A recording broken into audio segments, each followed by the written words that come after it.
kami dari tim Pro, kami di sini sangat-sangat setuju terhadap penunjukan langsung gubernur oleh presiden. Kita bisa melihat setiap terjadi pemilu, selalu ada kisruh, selalu ada kericuhan di sini. Kita bisa melihat di situ bahwa Indonesia masih perlu bimbingan yang lebih lanjut terhadap pengertian dari demokrasi itu sendiri. Pemilu pada tahun 2010 hanya untuk pilkada saja sebesar 3,5 triliun. Data ini kami dapatkan dari Kementerian Dalam Negeri. Presiden harus memilih satu orang yang mempunyai visi yang sama, yang bisa menyelaraskan antara tujuan dari pemerintah pusat dengan daerah. Kami sangat tidak setuju dengan dilakukannya pemilihan gubernur langsung oleh presiden. Saya akan menyampaikan berdasarkan Undang-Undang Dasar tahun 45 yang pada pasal 18 ayat 3 yang menyatakan bahwa pemerintah daerah harus dipilih melalui pemilu.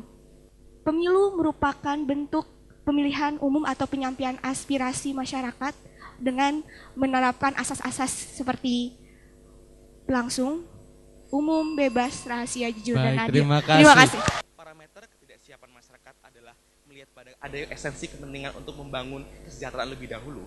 Bagaimana suatu kesejahteraan dapat tercapai, maka harus ada sinergitas. Karena kami menilai bahwa sinergitas antara lembaga eksekutif, yaitu presiden dan gubernur sangatlah penting agar isu-isu daerah yang harus dibangun oleh eksekutif dapat tercapai.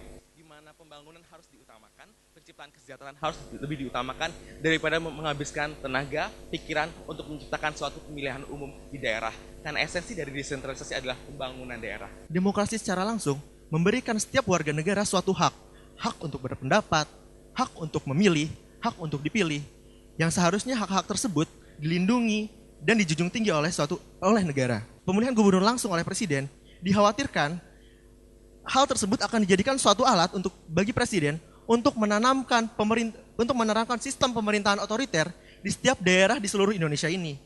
Apa yang harus dibenarkan? Yang dibenarkan adalah bukan struktur bagaimana pilkada itu seharusnya terjadi, melainkan bagaimana proses pelaksanaannya, sehingga rakyat tetap mendapatkan haknya untuk mengeluarkan pendapat, memilih, ataupun dipilih.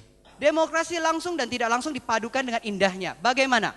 Adalah demokrasi langsung, rakyat memilih presiden, itu demokrasi langsung. Kemudian presiden akan memilih gubernur sebagai wujud dari efisiensi.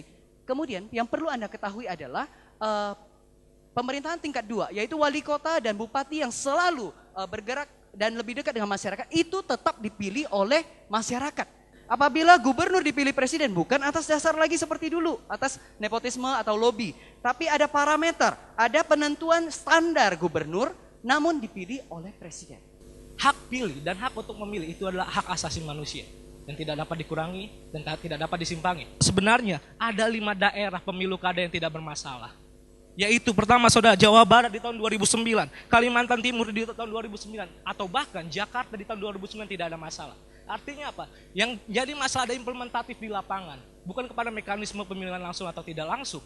Dan saya yakinkan Anda, ketika kita berdiri dalam tatanan penunjukan gubernur oleh presiden, saya yakinkan Anda, saya dan kawan-kawan semua yang ada di tempat ini, teman-teman saya yang ini, tidak akan ikut bersama-sama dengan Anda menandatangani kontrak kehancuran bangsa ini. Selamat siang.